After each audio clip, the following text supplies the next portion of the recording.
Greetings and welcome to Pinball Help. Mike here.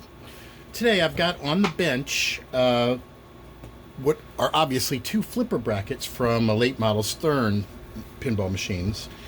And I'm going to go over some things that I keep seeing happening on these games.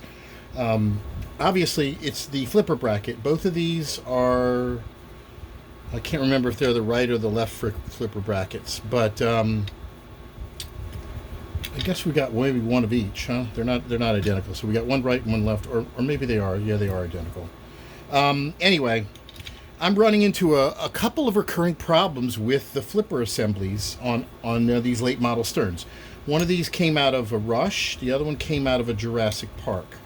And the first problem that I'm running into, the most serious problem, are that I've got the bolts that hold the coil stops on are breaking and leaving the bolt in the bracket. Now this is not good. It's not something that can be easily serviced at the location. I had to literally pull the bracket out and basically bring it back here, take the machine offline, so the machine's got an out of order sound on it. You have to take everything apart. You have to remove the end of stroke switches and all of that kind of stuff.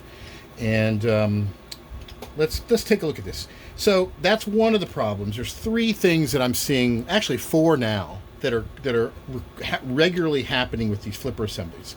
We've got bolts that are breaking off in the actual bracket itself, and if you can't get that out, you have to drill it out or get a whole new bracket, and they're expensive. Luckily on this one, I think we might be able to get underneath it, and we can remove it. So first problem is these things. There's a couple of ways you can do it. Obviously, one of these broke off, and the other one broke while I was trying to unscrew the coil stop because of another recurring problem, which is now more commonly known, which is these coil stops.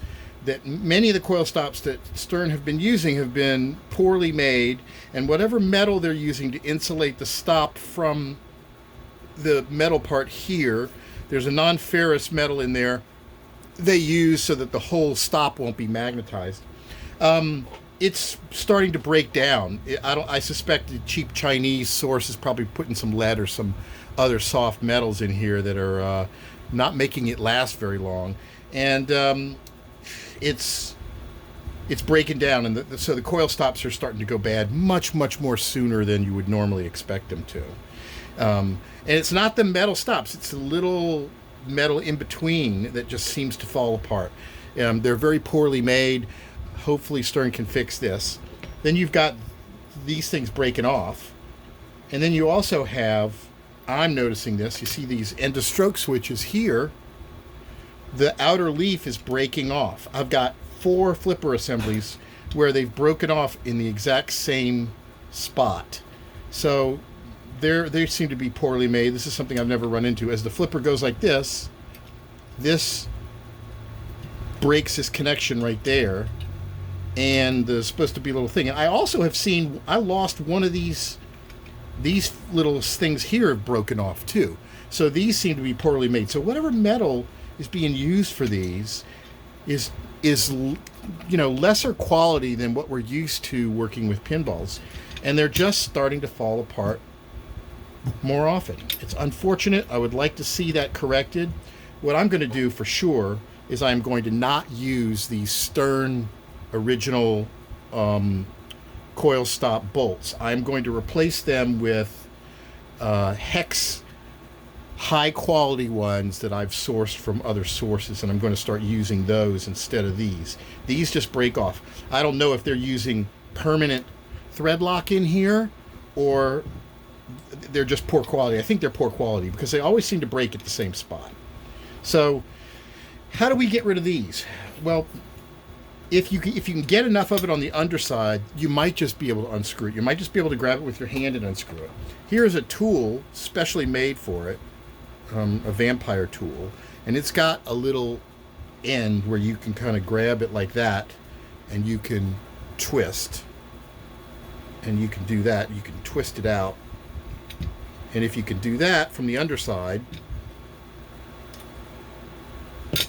then you can get it loose, and then you've got it out. So now I'll be able to put this thing back together, but I'm going to use better quality bolts. If you don't have a special tool, you can also use a pair of vice grips. If you can get underneath it. See, here you can see this one I just unscrewed, and the bolt broke off on this one. So if you can get a pair of vice grips, you can also try that. Put these vice grips on here, like about there. Loosen them a little bit. Looks like it's a little bent there, huh? And then turn.